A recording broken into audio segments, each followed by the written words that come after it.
proses, cara pembuatan memakai sesuatu atau pemakaian. Penggunaan merupakan kegiatan dalam menggunakan atau memakai sesuatu seperti sarana atau barang. Sedangkan menurut Ardianto dalam bukunya yang berjudul Komunikasi Massa, tingkat penggunaan media dapat dilihat dari frekuensi dan durasi dari penggunaan media tersebut. Berikutnya, apa itu media sosial? Jadi di sini media sosial adalah media online yang mendukung interaksi sosial. Sosial media menggunakan teknologi berbasis web yang mengubah komunikasi menjadi dialog interaktif. Beberapa situs media sosial yang populer sekarang ini antara lain blog, Twitter, Facebook, Instagram, dan Wikipedia ataupun WhatsApp. Mungkin teman-teman mempunyai salah satu dari di atas ini yang digunakan untuk berinteraksi dengan teman-teman kalian. Jadi definisi lain dari sosial media juga dijelaskan oleh Bandich.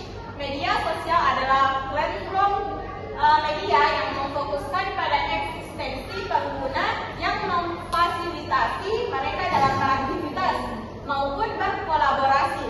Jadi karena itu media sosial dapat dilihat sebagai fasilitator online yang menguatkan hubungan antara pengguna sekaligus sebagai sebuah ikatan sosial.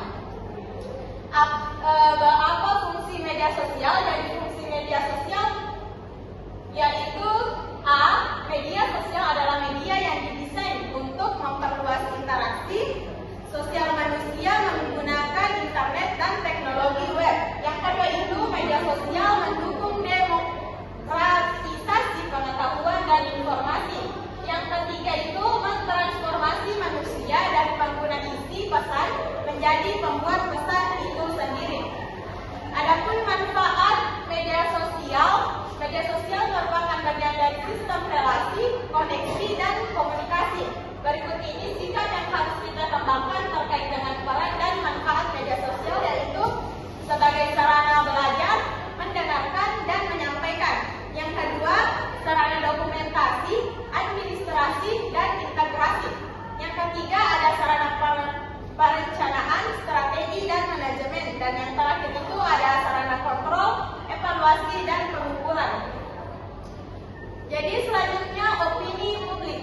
Istilah opini publik dapat dipergunakan untuk menandakan setiap pengumpulan pendapat yang dikemukakan individu-individu. Dan sedangkan menurut Santoso Sastroputro, istilah opini publik sering digunakan untuk menunjuk kepada pendapat-pendapat kolektif dari sejumlah besar orang. Secara etimologi, opini publik adalah terjemahan dari bahasa Inggris yaitu public opinion.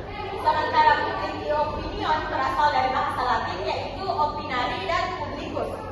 Opinari mempunyai arti pikir atau menduga, sedangkan publicus artinya adalah milik masyarakat luas. Media sosial membangun opini publik. Tak dapat dipungkiri, perkembangan media sosial akhir-akhir ini telah turut andil dalam menentukan kebijakan di negeri kita. Banyak kebijakan yang terpengaruh dengan iklim dan tren di media sosial. Pengaruh media sosial yang begitu masif ini tentu menarik untuk dikaji lebih dalam, mengingat begitu besarnya kekuatan yang dimiliki dan banyaknya kelompok kepentingan yang memainkan peran signifikan dalam wadah media sosial di dunia maya. Dalam komunikasi massa terdapat media sosial yang dapat dijadikan sebagai penghubung antara komunikator politik dengan khalayak. Sebagai saluran komunikasi politik, media sosial memiliki kekuatan memberikan pengaruh dan menentukan perilaku politik. Karena media sosial dapat berperan dalam membentuk opini publik, pengelolaan opini publik yang baik memiliki peran dalam